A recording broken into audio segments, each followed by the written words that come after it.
It's Lulu and Toshio coming to you live from Little Rock, Arkansas. I'm trying my hardest to educate myself and become a better ally. Should I use the word disabled or should I use differently abled? I used to say differently abled before I kind of read up on the disability rights movement, and so that kind of changed my perception of it, because I understand why people would want to say differently abled because of the diss of not able. However, within the disability rights movement, the word disabled was seen as a source of pride. Some people have admonished me for saying disabled instead of differently abled. And disabled people or no able-bodied people? But I mean, I feel like whatever you want to call yourself is fine. I certainly welcome the term disabled, and I don't say differently able just because I feel like it's kind of like, let's don't pussyfoot around it, okay? Right. It's also kind of clunky. How many syllables you got there? Differently abled. 5. I'm disabled. I am what I am. So right now we are in Arkansas. We are visiting my mama.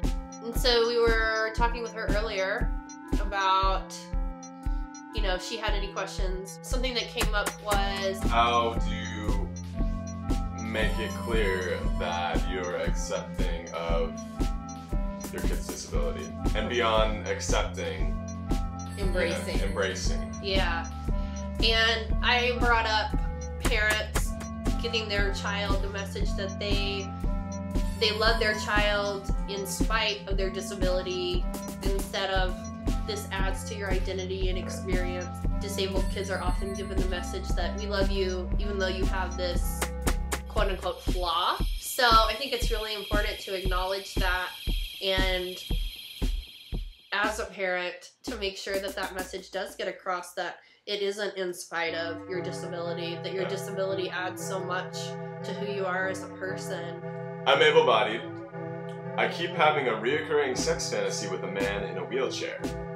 I want sex with these types of people.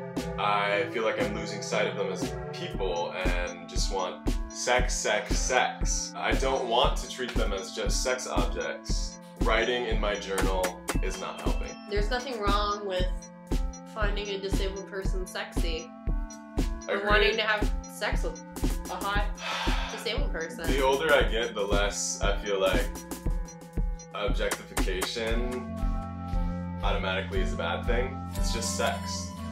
I wonder too if people kind of jump to conclusions sometimes of, if they're having fantasies about a disabled person, if they think that that means they're automatically fetishizing an entire population. Right. I mean, she could be, but also maybe you're just around a lot of hotties. It's true, yeah. Ain't nothing wrong with that. Okay, I still love you even though you're not up to par. Sexy people. Yeah, that's what I meant. Yeah.